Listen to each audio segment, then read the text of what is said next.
Unexpected Cargo, Chapter 5. Cargo. Johnny woke with a start. At first he couldn't figure out where he was. He wasn't in the cave anymore, and both Little Girl and Goldie were gone.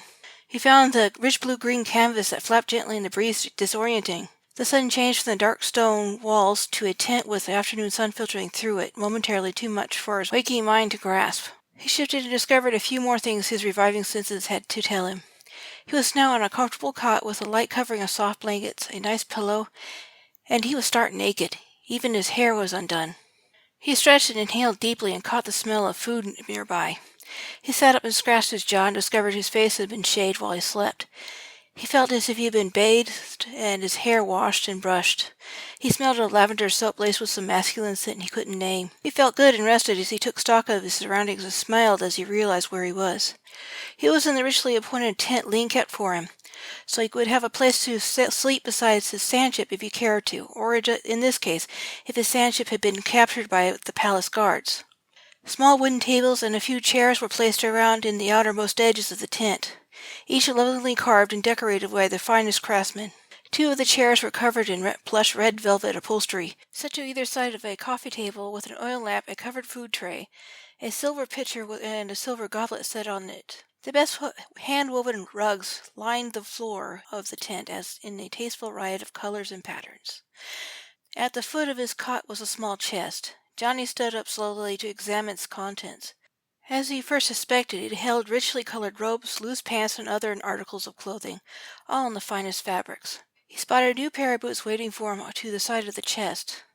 His mother must have found him and used magic to bring him here, cast a sleep spell on him before she teleported him so she could get much needed rest, then cast a host of other spells to remove his clothes and clean him up while he slept. She likely did the same thing for Goldie and Little Girl, and they had wakened earlier and left him alone to finish sleeping. He had been having an odd dream, one that was likely more symbolic than literal. They did that sometimes.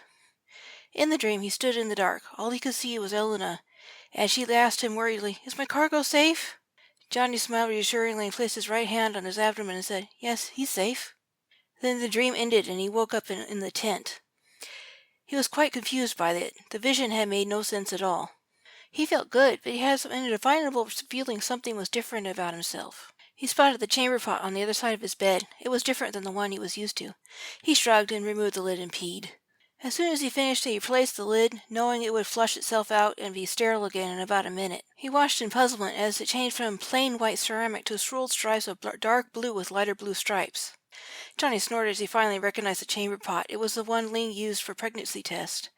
Men and women came to her for help for a variety of reasons, medical help being one of them. He knew how to read the pot. Blue meant pregnant, black and white whorls meant not pregnant. Blue with pink, the woman was pregnant with a girl, and blue with light blue meant she would have a boy. The woman would not even have to urinate in the pot to get accurate results. She could just spit in it and have the test still work. The charm never had been used by a man as far as he knew. He guessed he confused its magic with his own male chemistry. He knew there was just no way he could be pregnant with a son. Ling must have left it there by mistake. Still, there was that nagging feeling. And there was that spell he suspected Elena had placed on him that made him feel ill. What was that all about? He was certain what she had done to him was not intended to kill him. The memory of the green flash when the royal guards had tried to shoot him was still vivid in his mind. She had placed a kind of protection on him. But why had she done that? And why had she put him into sleep before casting the spell on him? How, for that matter, did he manage to do that without his knowledge? He frowned at the chamber pot. It did change color because of the spell she put on him? Did she try to alter him some way without his consent? To what purpose? Muttering vile curses under his breath, he turned away from the piss pot and looked up to locate a particular charm. He found it and touched it, willing it to work. Instantly, a frameless full-length mirror appeared before him that floated an inch off the floor. Glaring at his own reflection, he eyed himself carefully from head to foot. At first, nothing seemed out of order. Every nearly hairless inch of him looked normal. He took a moment to examine his generous private parts, even going as far as to touch and gently probe himself there. Nothing amiss as far as he could tell, much to his relief. There were some rather nasty curses out there that were specifically to target a man's genitalia. Angry female practitioners with few scruples were well known to cast such evil magic at a man in their lives for wronging them in some way. He gently began to probe other places, and just in case his eyes wouldn't tell him what he needed to know. Illusions didn't usually have a sense of touch, and most of the time anything concealed by such a spell could be revealed by touching it. He touched his head to start with, and then pulled back his veil of long hair to check his ears. Nothing. Neck, shoulders, chest. He paused there. His nipples were oddly sensitive and sore, and on closer examination darker than normal. Confused, he made a note of it in his mind, and he ran his hands over his hard-muscled flat belly. Only it wasn't quite as flat as it usually was below the navel. He was a smidgen rounded down there, but that could have been just gas. He tried to fart just in case, glad there was no one in the tent with him. Nothing happened. He moved his hand down his narrow hips and flexed his legs. Nothing wrong with his legs or feet aside from being a bit sore from running all night. He found himself subconsciously moving his hands over his hips repeatedly. Then he began to think about what he was doing and kept doing it. Thinking about his shape, he felt a little different there. His hips, normally narrow and angular, were now slightly more rounded. Still reserving judgment about the nature of the spell cast on him, Johnny willed the mirror to turn around so he could see his backside. Closing his eyes and recalling the last time he had seen the back view of himself in the mirror, he saw his posterior as it normally was. Then pulling his hair around to the front and holding the memory firmly in mind, he opened his eyes and looked at his reflection from the back view. The first thing that came to him that his butt looked slightly bigger. Yet the longer he stared at his backside, the less he was able to see the change because it was so subtle. Yet he knew the simple rule about the workings of the human mind. The first answer that came to mind was often the right one. He flung his hair back over his right shoulder and made the mirror turn again. This time he got a view from below. The first thing he saw was the bottoms of his long, narrow feet and with its long toes. As he stood with them, braced a little apart, his eyes traveled upward, inexorably drawn to the center point between his legs. He saw something there that didn't belong, and he shook his head in shocked denial. Standing with his legs a little wider apart, he willed the mirror to magnify the image to the new addition to his anatomy. It wasn't exactly like a woman's genitals behind his male ones. It lacked the clitoris, but the rest was the same. Hyperventilating in sheer panic, Johnny made the mirror disappear, and as he backed away from the space it occupied, he stumbled on the chest directly behind him and fell into a sitting position on its thickly upholstered top. Fortunately, it was made to double as a very comfortable bench, so his landing was a soft one. He nerved himself to touch the new parts, and just in case it was all an illusion. A sick joke. He dearly hoped it was.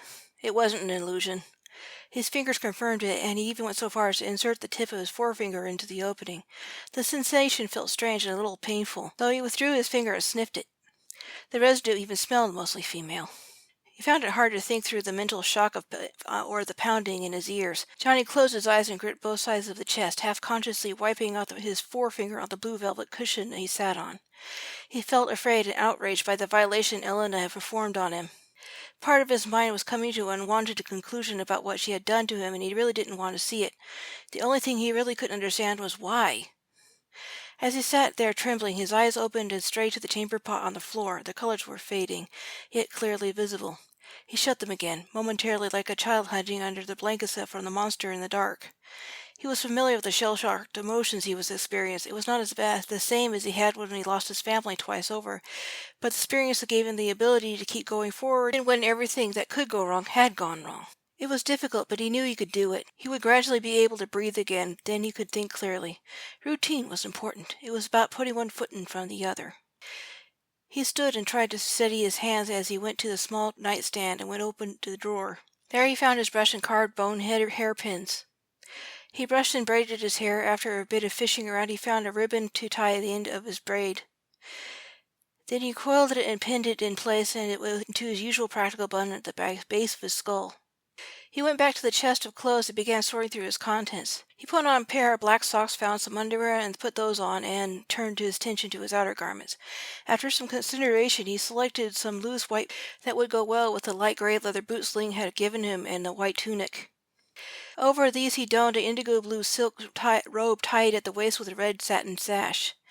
On his head he placed a matching headdress made of the blue cloth and a band of braided black cloth on to hold it in its place. He briefly considered leaving off the headdress, even going so far as to undo his hair and let it fall like a black veil down his back. But he couldn't care less about courting women just now. He'd best to leave his head covered. He looked at the fading stripes on the pot again, nearly gone by now. He was beginning to think logically again, now that he had finished his ablutions. He walked over to the pot and uncovered it. The pot, it was empty now, and he spat into it and put the lid back on again. In a moment, the strikes were back in full force. "Is my cargo safe?" had asked him in a strange dream. He sat down on the chair next to the coffee table, loaded with food. He didn't feel like eating, but he uncovered the dish and discovered a fine meal of bread and fruit that was still very fresh thanks to the temporary preservative spell on it. He poured himself a goblet of pomegranate juice and dug in, thinking that food would help clear his mind. He was surprisingly ravenous after his first bite, and he ate quickly. His mind seemed to be working better after he finished his meal. He felt less shaky and more ready to face what was happening to him. Sore breasts, growing hips, new female-like parts and colors on the magic chamber pot. Pregnancy? Impossible! He rebelled against the very idea. It couldn't be true. He was a man, for God's sake. Yet one of the fundamental rules of magic came to mind. There are very few limits to what could be done with magic. Much of how it could be wielded depends on the level of the power, the education, and the imagination of the practitioner. There had been discovery, or perhaps a rediscovery, of a spell that transferred embryos from a pregnant mother to a surrogate woman. It was used as an alternative to abortion, giving a baby away before it was born. The spell was also used to help women with a history of miscarriages. He had never heard of the spell working on men. Elena was a powerful white witch, an extraordinary seer, and a beautiful human being. Whatever this was, he realized suddenly, she didn't do this as a cruel joke. His relationship with the royal family didn't end when he quit the sea. Not long after he adopted Little Girl, he returned to the palace to seek employment there, running cargo for the royal family by land. Business had been slow, and he thought working for him again would look good on his resume. It helped that they knew him already as a reliable man who did good work. The king was the children's only living parent. Their mother died just 2 years before Johnny met them. The queen had fallen off a spooked horse and broke her neck. King David did his best to teach his children about what it was to rule, which was why they were there when Johnny was first meeting them. He later learned that Elena was adopted, which is why she looked so different from the rest of her family. It was also how she was able to become betrothed to James without committing incest. Everyone that knew them said that James and Elena were perfect for each other. James was always a better son than Richard, who was always jealous of his older brother and acted out in less than constructive ways. He grew into a mean bully who learned to be charming only for the people he wanted to impress.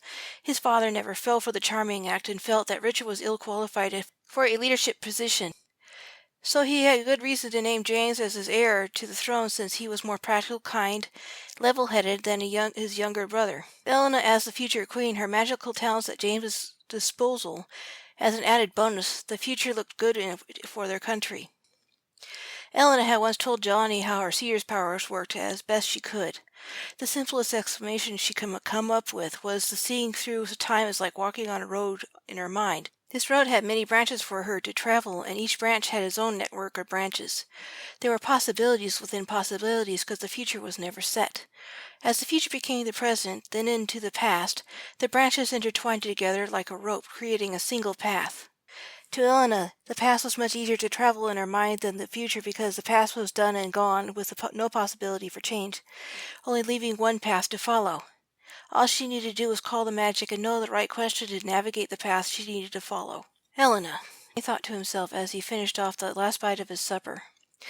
Just suppose she had been pregnant, found him, then tricked him into not knowing she had performed a modified maternity transfer spell on him. She gave him the royal seal as a ruse to make him think it was the precious cargo he needed to keep safe. Why did he trick him? The first answer came to mind that he would have flat out refused her. First, he was a man, and secondly, he didn't like to get involved with the internal affairs of royal family beyond the usual social calls and business deals. This was because Johnny knew he would get into more trouble than getting involved was worth. He cared little about the monarchy, and he was not loyal to. It wasn't anything personal. He thought they were good people. Well, except for Richard, of course. Some vague memory was coming back to him about his last meeting with the princess, but as he tried to remember, it danced away out of his mental grasp. He tried again and saw a blue haze that stood between him and his memory like a curtain. He realized what it was and grew angry. It was a memory suppression spell messing with his mind. The fact he could see the color in his head and begin to remember something meant it was slowly wearing off. Whatever it was Elena wanted him to forget, she didn't intend the spell to be permanent. He cursed under his breath and stood. It became clear to him that Elena had acted out of desperation, likely as a result of something she had seen in the future. Sighing, he realized he would have to ask Ling to help him to contact the princess. Just as he made to leave, there was a shadow of a small woman about 4 feet tall standing at his tent flap. He realized it was Ling, and with a sense of relief he smiled and let her in. "Hello, Mommy," he greeted her affectionately. He started to hug her and show his love and gratitude for rescuing him and his family. Then he hesitated when he saw her expression. The teeny oriental woman with a rounded face and very slanted eyes glanced at the nearly faded-out colors on the chamber pot. Her head tilted upward, her little golden jade ornament swinging in her gray-streaked black hair that was bound up in a neat bun on top of her head. She regarded her very tall adopted son. She was over 100 years old, but didn't look a day over 30. Magic had an effect on the more powerful practitioners sometimes. She was beautiful, even with the angry glare she was aiming at Johnny.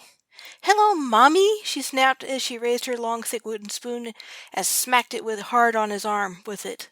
Her spoon was multifunctional, a sign of her status as clan mother and lady chief of the entire dragon clan, cooking utensil, magic wand, and a handy instrument of corporal punishment when needed. Johnny had never seen her without it. "Ow!" he complained as he rubbed a spot where she had smacked him. "Is that all you can say for yourself?" Ling growled. "You get mixed up in royal affairs, chased by and captured by Richard's personal guards, and then you manage to escape by jumping off a cliff, for God's sake! I did not save your life and raise you as my own son so you could commit suicide! Little girl," he began to defend himself. "She and Goldie told me everything," Ling interrupted with another angry swipe of her wooden spoon. Brace for it this time, Johnny managed not to cry out in pained protest. "All I need for you to tell me is what happened at the meeting with Elena." "I'm not sure just yet," Johnny replied as she rubbed the spot on his arm where it still stung from Ling's last attack. "And why is that?" demanded Ling as she placed her fist sharp on her shapely hips, wooden spoon sticking out to the side in her hand. "Elena cast a memory suppression spell on me.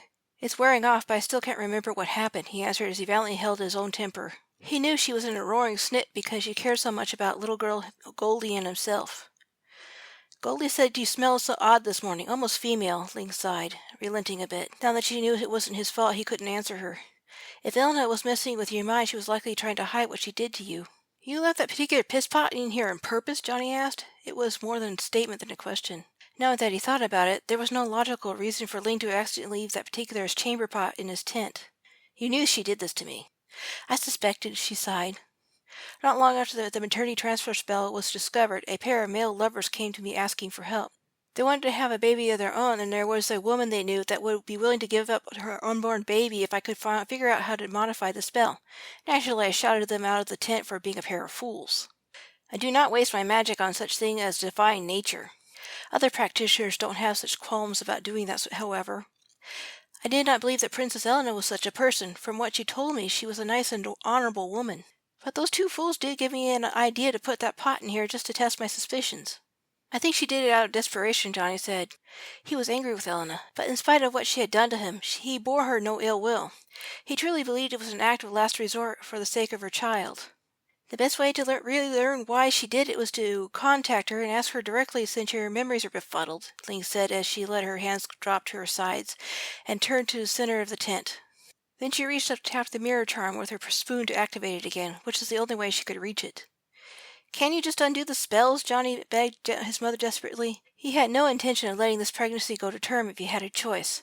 This was his body being violated, damn it! He would gladly let some woman have the baby instead. Ling turned to him, blue velvet dress swishing, to gaze up at him with eyes full of pity. "Green wards are complicated, difficult to master, and they can only be removed by the caster. I'm sorry, my son. I cannot remove any of the spells she cast on you. The ward prevents me." "What do I do now?" he shouted in desperation. "I can't have a baby?" "One step at a time," Ling replied as she returned her gaze to the floating mirror.